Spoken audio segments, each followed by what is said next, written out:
Pune Nashik high speed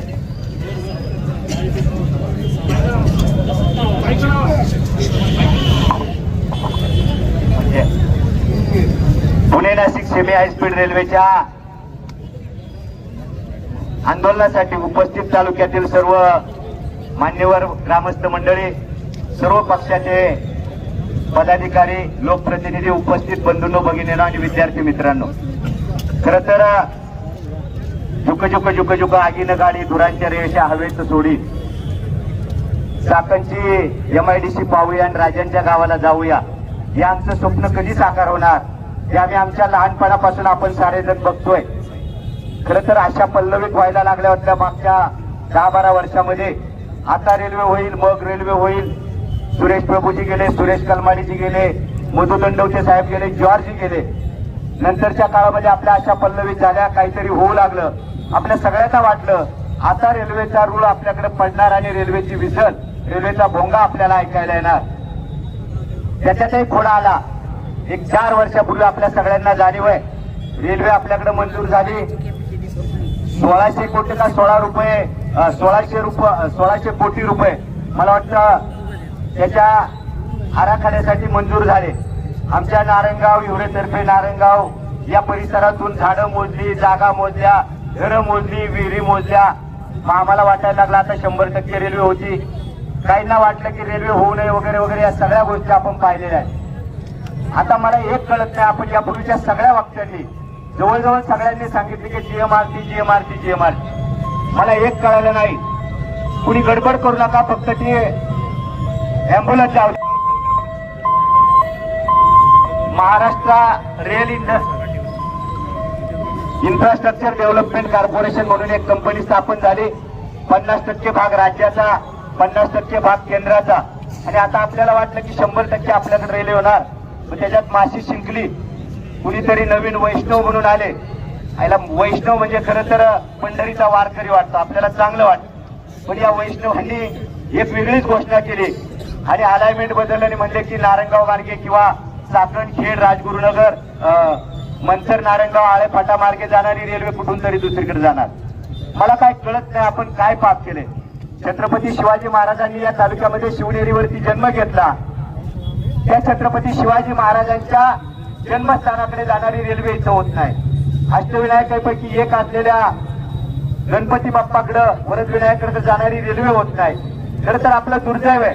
साऱ्यांनी खरं तर GMRTला हे केलंय.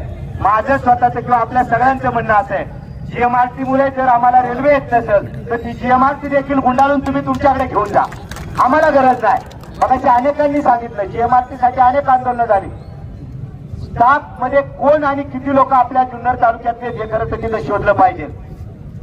चतुर्थ श्रेणी कर्मचारी मध्ये सगळे जुन्नर तालुक्यातले किंवा परिसरातले आपले लोक आहेत.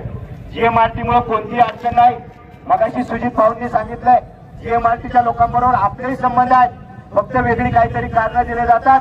GMRT तो एक बहाणा आहे, रेल्वे असे बघाणा आहे, दुसरी काहीच गोष्ट नाही. मला आपल्याला सगळ्यांना विनंती करायची, सगळ्यांना सगळी सूत्र माहिती आहे. रेल्वे इथून गेली, रोजची आमची पोरं कॉलेजला जाणारी पुण्याला रोजच्या रोज घरी आईवडिलांमध्ये कुटुंबामध्ये येतील. आम्हाला ज्या पद्धतीनं आमच्या विद्यार्थ्यांना, नोकरीवाल्यांना इथून पुण्यात जायला लागतंय, पुण्यावरचा ताण कमी होईल. खरं तर माझी प्रशासनाला विनंती आहे, केवळ केंद्र सरकारला दोष देऊन चालणार नाही. कारण या रेल्वे महारेल जे स्थापन झाले त्याच्यामध्ये 50% राज्य शासन आहे आणि 50% केंद्र शासन आहे. आपण सगळ्यांनी राज्य सरकार आणि केंद्र सरकारवरती दबाव आणून हा रेल्वे मार्ग सरळ मार्गाने झाला पाहिजे, ही आपली मागणी आहे. खरं तर मगाशी कोणीतरी सांगितलं आजचं आंदोलन थोडं शांततेत आहे, पण या पुढच्या काळात जर ही रेल्वे मार्ग इथून जाते असं कळलं तर आपल्याला उग्र आंदोलन बाबूभाऊ आपल्याला करावं लागेल संतोषाना. आणि ती तयारी देखील या शिवजन्मभूमीतल्या सर्व नागरिकांची. या निमित्तानं आपल्या सगळ्यांना मनापासूनचे धन्यवाद देतो. अगदी 4-5 दिवसामध्ये विशेष धन्यवाद दिले पाहिजे. कोणाचं नाव घ्यायचं नाही आपण असं म्हणालो, पण ज्यांनी खऱ्या अर्थानं बाबूभाऊ लीड केलंय, विधान परिषदेचे आमदार सन्माननीय सत्यजितदादा तांबे यांनी खूप चांगल्या पद्धतीनं कोऑर्डिनेशन केलं आणि अगदी पुण्यापासून नाशकापर्यंत सगळ्यांना एकत्र आणून, सगळ्या लोकप्रतिनिधींना एकत्र आणून आजचं हे मोठं आंदोलन केलंय. माझी आपल्या सगळ्यांना विनंती आहे, शांत बसून चालणार नाही. या पुढच्या काळामध्ये जर आपल्याला रेल्वे आपल्या मार्गाने होत नाही असं जर वाटलं तर 100% हिंसक आंदोलन आपल्याला करावं लागेल. सरकारने या गोष्टीची दखल घ्यावी आणि पुन्हा एकदा ही Pune Nashik high speed railway आमच्या नारायणगाव जुन्नर तालुक्यातून जावी ही आपल्या सगळ्यांच्या वतीनं मागणी करतो. थांबतो. धन्यवाद. जय जय महाराष्ट्र. जय गुरुदेव.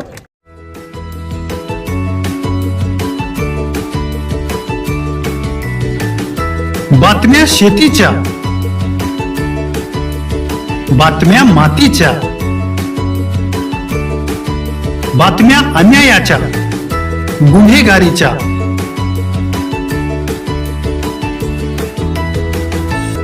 राजकारणाच्या आणि समाजकारणाच्या, शोषणाविरुद्ध बुलंद आवाज, जनसामान्यांच्या हुंकाराची गाज, सत्कार्याला प्रोत्साहन, दुष्कृत्याला अनुशासन,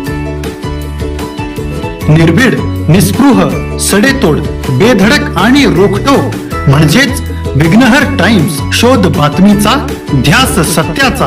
आपलं चॅनल, आपली बातमी. सबस्क्राईब तर कराच, पण बेल आयकॉनवर क्लिक करायलाही विसरू नका.